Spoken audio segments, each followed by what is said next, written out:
Hello, and welcome to another episode of the Ultimate Creative Podcast. I'm your host, Emily Milling, and today we're talking about saying goodbye to the old you.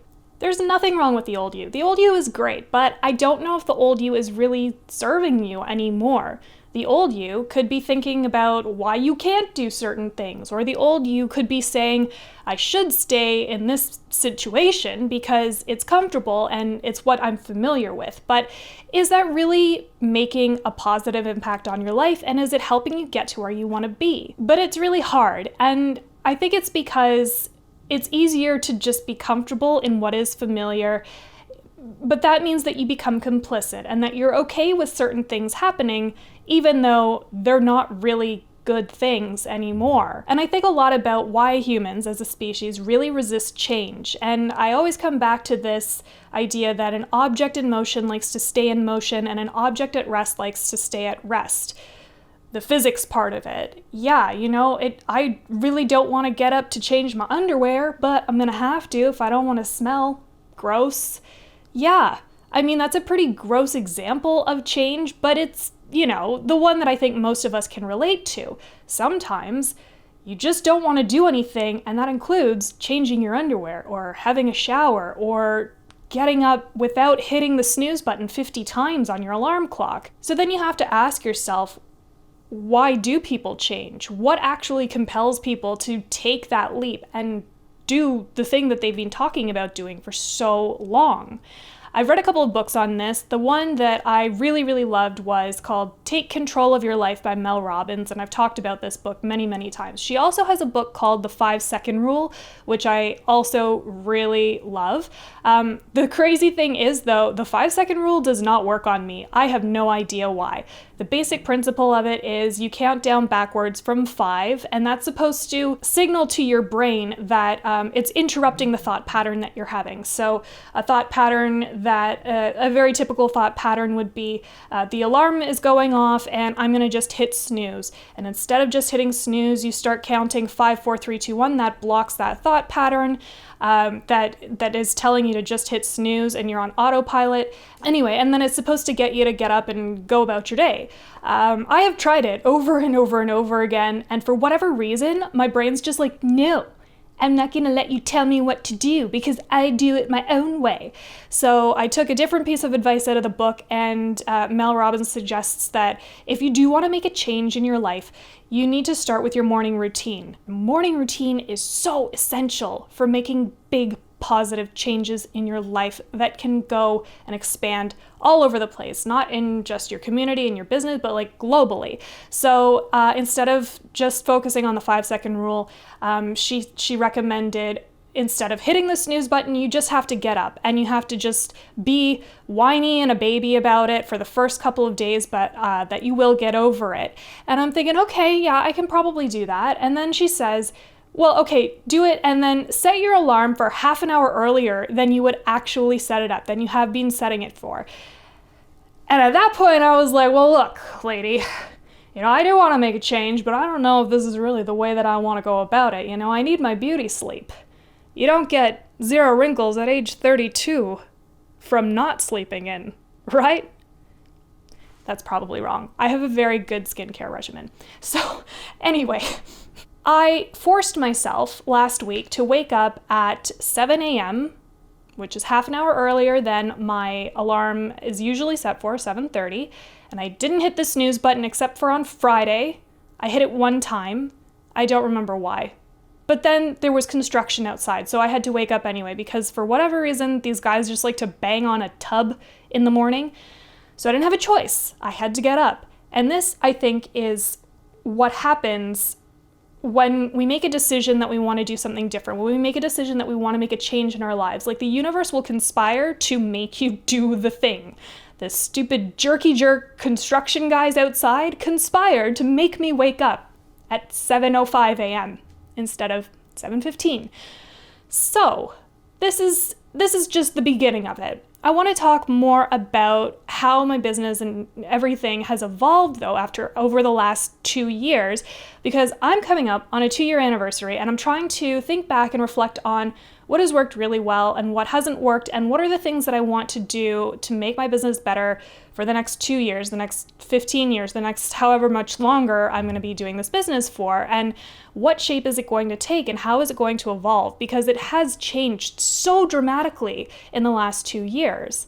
So I started the business back in like March or February of 2018, and it was just a sole proprietorship. In fact, it was just me taking on 1 or 2 freelance jobs to build websites because I had to pay off all the debt from producing my feature horror film, Impossible Horror, and we were in enough debt that it made sense that we would take on some extra work. So mine was building websites, and I started selling them very, very, very cheap, and had no idea how to price them, of course. So I would build websites. They started getting more and more complex. I was not charging enough for them, and then I started demanding more, and suddenly people started paying more. And I was thinking to myself, well, I've got nothing to lose here.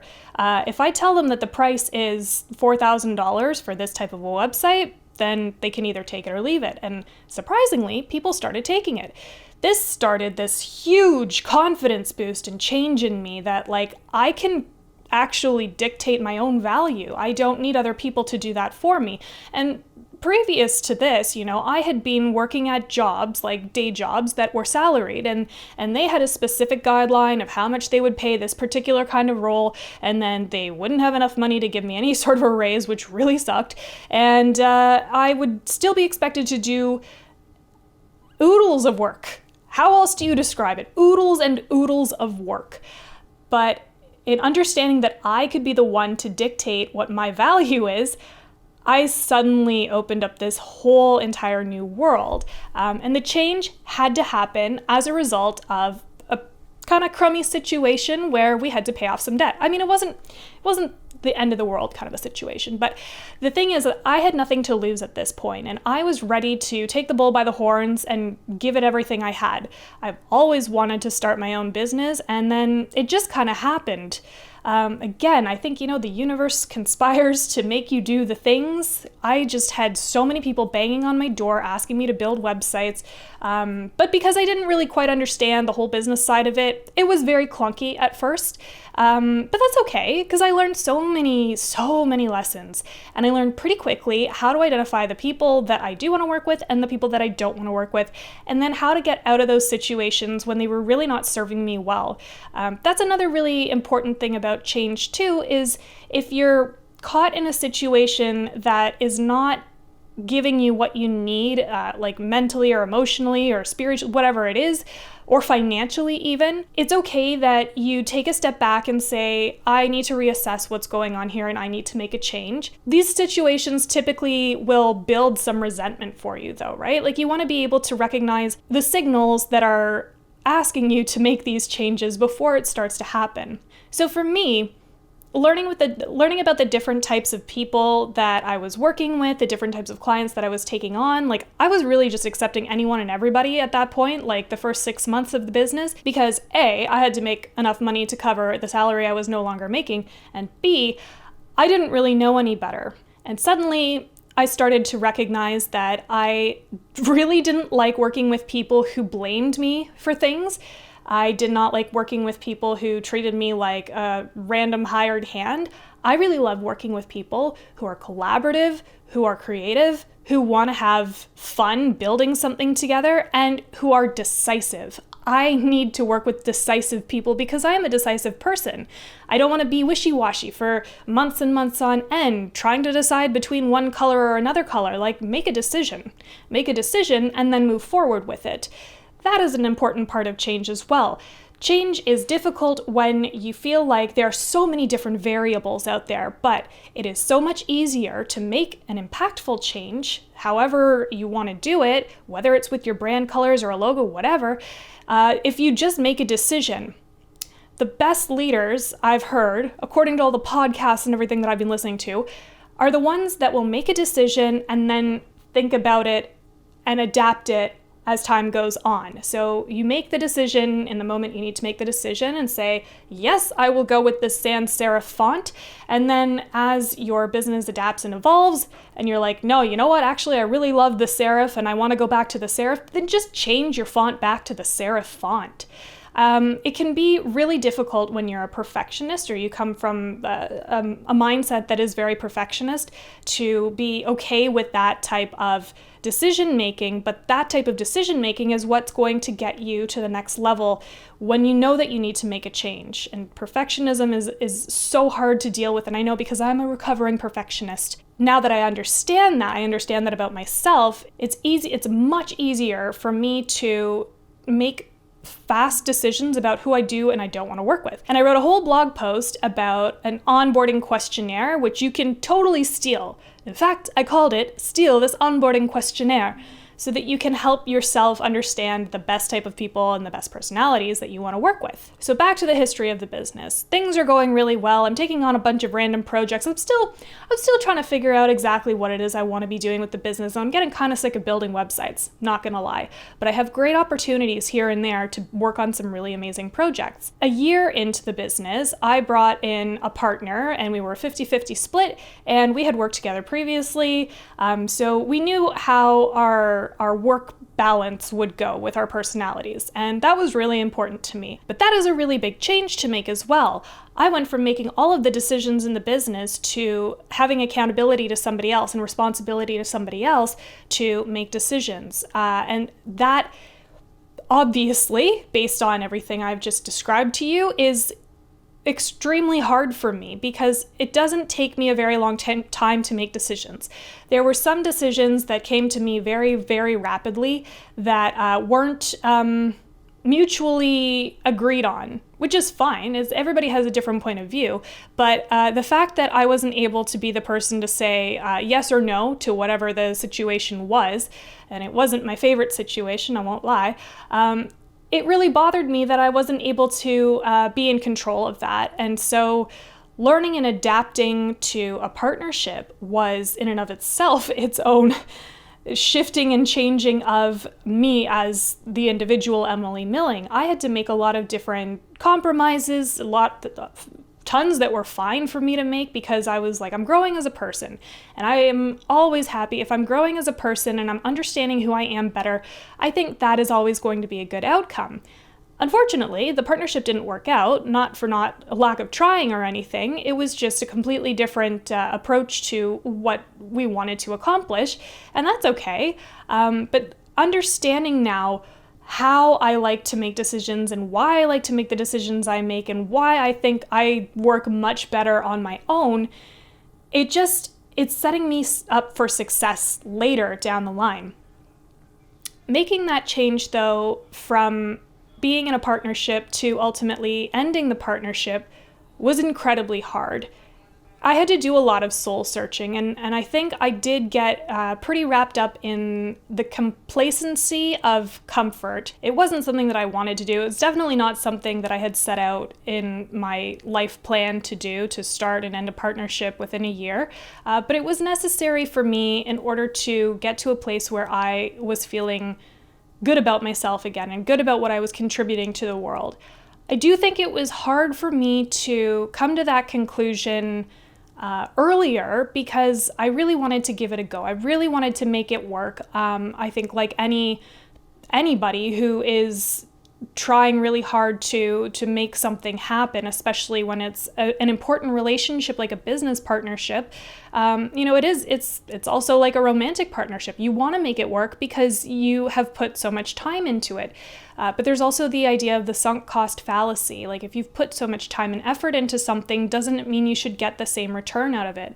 It doesn't necessarily, because if what you're getting out of it is not serving you in any way, and if it's just making you feel like garbage all the time, and it's not just you, it's making your partner feel like garbage because neither of you really knows where you stand anymore, then it's not a loss to part ways and say goodbye. And I think we were very lucky in that we recognized it together at the same time, that it was getting to the point where we weren't going towards the same goals anymore.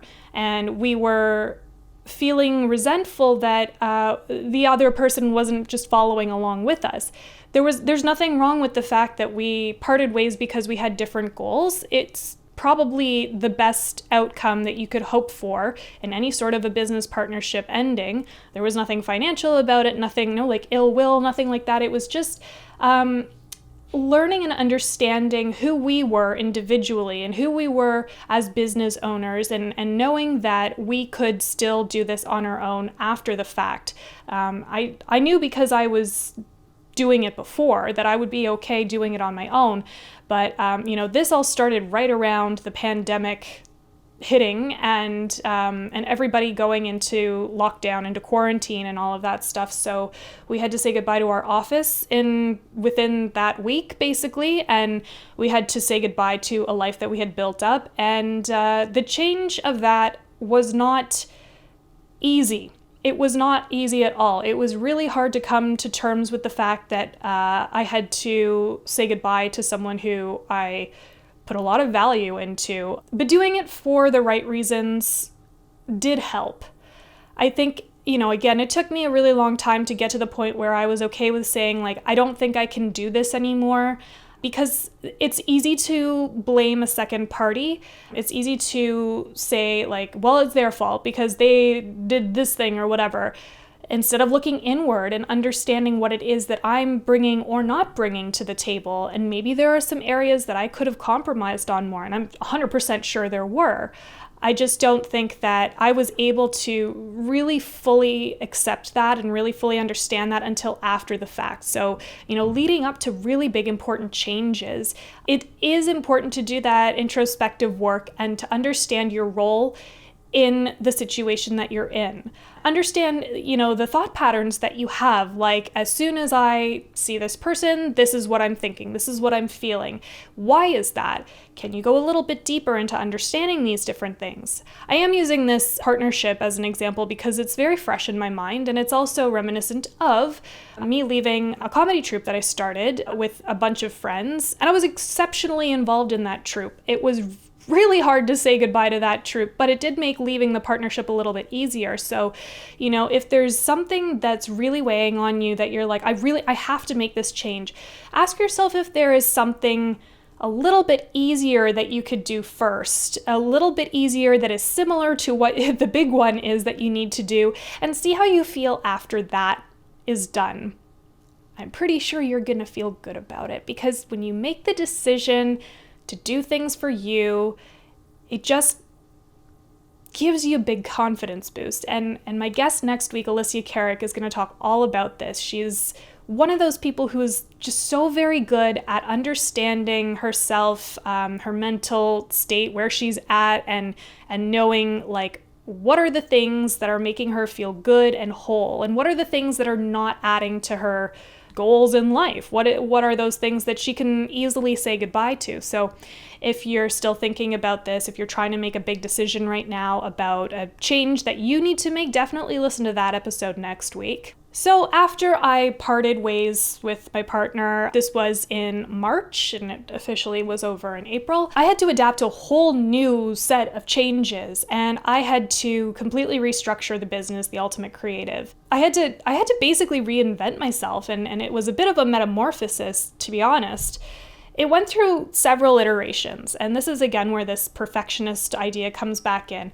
It took me a while to get to the point where I had all these big bright colors that were huge and big and larger than life, which is sort of how I am generally. But I started out with these like incredibly muted, like dull, desaturated colors, and it was very like quiet and minimal. There were no pictures of me anywhere, and it was just like, how do I hide behind more of someone else? Again, still, this partnership ending forced me to step out into the light and be the person that I've always wanted to be, in front of the camera, doing the podcast, leading the interviews, leading the change, running courses, all of these different things. It forced me to have the momentum and the energy to make this big shift in my business. And so no longer am I doing the same types of websites that I was doing before because, again, they just sucked so much energy out of me. Now I've got a whole new program that I'm going to be launching in the next little bit. So if you're looking for a website, keep an eye out for this. But it's a very collaborative process. We work on it together. We launch your whole website in 4 weeks, and we do it in a strategic way. And I give you all of these different tools and tricks to get your content ready, your assets ready, your branding, all of this sort of stuff. But I'm also being very specific in terms of who I'm going to be helping with this program. I'm only going to be opening this up to 2 slots per month because it's not fair to me and it's not fair to the other person to divide up my time so much. So this way you get this really deliberate one-on-one time with me. And it's sort of like a website coaching program where I'm going to help you with your entire online presence. And at the end of it, you have a great website and you're going to know what to do with your website versus sending me a couple of ideas and me trying to figure out what's in your head, because that actually never works. And a lot of times I get a lot of people coming in who are ready for a website refresh or a website change, and they don't actually know what it is that they want to put into the world yet. So this idea of a website product is going to be more along the lines of understanding how you want to put yourself or your business out into the world, because that is all a website is. It's putting yourself and your business out into the world. Sure, if you are looking to build out a website that is very big and cool and awesome and has all of these different features and functionality, just like the Ultimate Creative website has, that is totally cool and awesome and possible. This program that I'm developing now, based on what I'm learning about my clients and my people and what I'm learning about myself, it's going to get you to the point where what you're putting out into the world is how you want to be seen. It's not wishy-washy. It's very direct. It's very specific. Again, because I love working with decisive people, and you'll learn that about me if you work with me for sure on anything. Change is just hard though. Change is really hard. And so I like challenging people to think about why they haven't been able to make a change in the past and what it could do for them if they make the decision to make a change. I've seen what it can do for me. I've seen what it can do for so many people. And it comes down to noticing what's going on inside of you, physiologically, and noting when you feel tense or angry or upset, and when you feel really big and wide and open and happy and joyful, and following the things that make you feel awesome versus following the things that make you feel like poop. Nobody wants to feel like poop. So let's say you need to make a big change. You've got something coming up and you're like, this has been weighing on me. I need to know how to evolve from this. And I don't want to feel like I've put so much into it that I'm getting nothing out. Again, the sunk cost fallacy, which I will drop a link to in the show notes. Here are a couple of things that you can do to help you decide what's going to be best for you. The first thing is a classic pros and cons list. I love making a pros and cons list because it helps me to organize all of the thoughts that are in my head. Oftentimes when you're feeling like there's just so much happening, it becomes a little bit of analysis paralysis to make a decision on things. But when you are able to write down specifics on what you like and what you don't like, the pros and the cons, it makes it a lot easier to make your decision based on evidence. The evidence being what you have written out here. And if you write something down and it looks a little wishy-washy, like, I don't like the way that the tea tree oil smells, like that has nothing to do with what kind of website you want to build. You know what I mean? You're going to be able to pick those things out a lot more easily. It's going to help you with clarity. It's going to help you with understanding what your motivations are to do this in the first place. Like maybe you're deciding to take guitar lessons and you do a pros and cons list for that. The pros being you're going to feel more confident, you're going to have more fun, you're going to finally do that musical thing that you've always wanted to do. The cons being it costs some money and it's going to be really hard and your fingers are probably going to get blisters and they might bleed because you're going to get so excited about your guitar that you're going to want to play it all night. Be realistic with your pros and cons list and be strict with yourself. If you're making stuff up just for the sake of making it up, then maybe it doesn't belong on the pros and cons list. Get really clear and really refine that list down. Another thing you might want to consider when you're deciding to do something new or make a really big change is financial stability. Are you able to float yourself for however long you need to if you are, say, deciding to leave your full-time job to start your own business. Most people will tell you that it makes more sense to work on building up the business and working far too many hours while you're working a full-time job and then transitioning into your business full-time, because it's going to be easier for you to actually sustain this business going forward. Otherwise, it's going to be so overwhelming that you can't actually pay all of the bills, that you're just going to go back to another job. So that's just one thing to consider if you're deciding to make a big change. If you're deciding to switch out some services, perhaps, like, is it going to be a better revenue generator for you or worse? Or are you going to feel more mentally okay or worse, right? Like, weighing these options, and you can do a pros and cons list for your financial stability as well.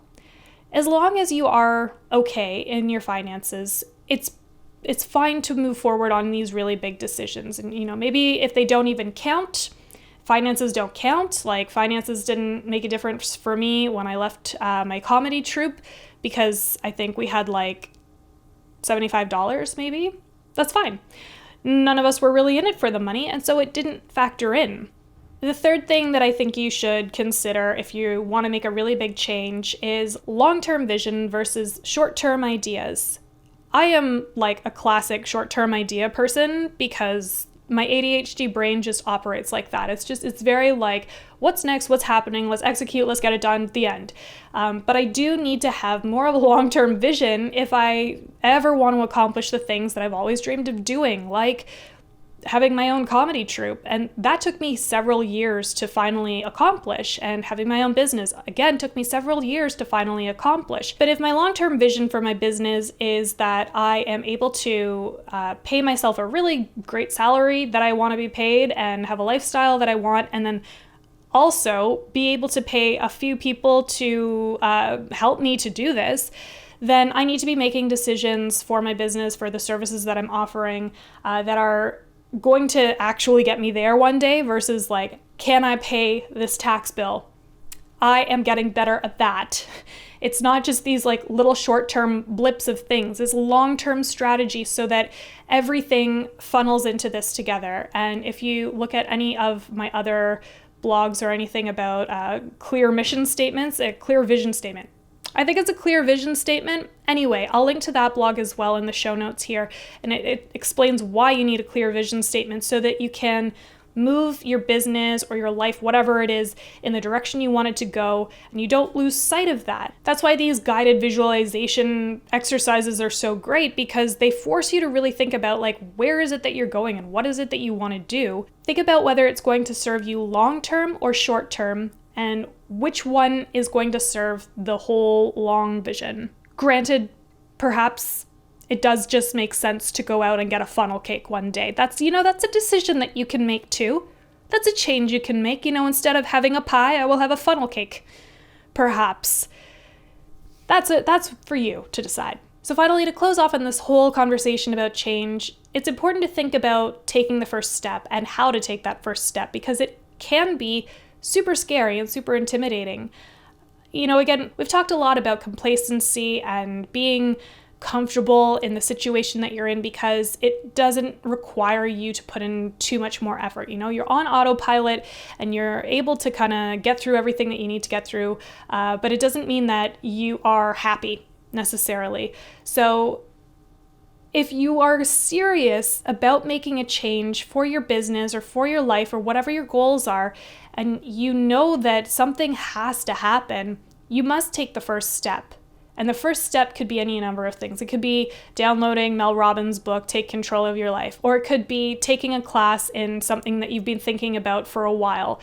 It could be just, joining a Facebook group about a topic that you're really interested in, or starting that Instagram account for your new business. It could be any number of those things. As soon as you start working towards it, it's going to make it more real and it's going to take away that overwhelm. Big changes happen in small steps. They don't just happen overnight. It takes a long time to amass all of this stuff and really get that momentum going and feel okay and comfortable with it, because you are doing something that's going to make you uncomfortable, and it will. So just accept that. Accept that with change comes a heck of a lot of discomfort, but that's 100% okay, especially if you are working towards accomplishing the things that you want to accomplish. The last thing I want to end on here is to say that it's not enough to just say, give yourself the permission to move forward, or I'm giving you the permission to move forward today. I think it's really important that if you are considering making a big change in your life, that you have a very good, strong support system around you, and you are using those people to help you move in the direction you need to go in. So whether that's family, whether that's friends, whether that's a Reddit subreddit, I know the words, a subreddit, find a community that is going to be able to give you that support, and make sure that you're giving that back to them tenfold when you're through your big change. Again, not everybody is able to just kind of pull this stuff out of their butts and say like, yeah, I've decided I'm going to go do this. It does take a lot of work, and it does take a lot of effort, and everybody has a completely different story and trajectory that they're working through. So find a good community that will help you to grow. And I'd also like you to remember that I am in your corner and I want you to succeed. And if you want to throw some ideas around, then send me an email. I'm at emily@theultimatecreative.com. And I really want to hear what your big plans are for the next couple of months, for the next year, for your life, and how you are working through making big decisions as well. Thanks for listening!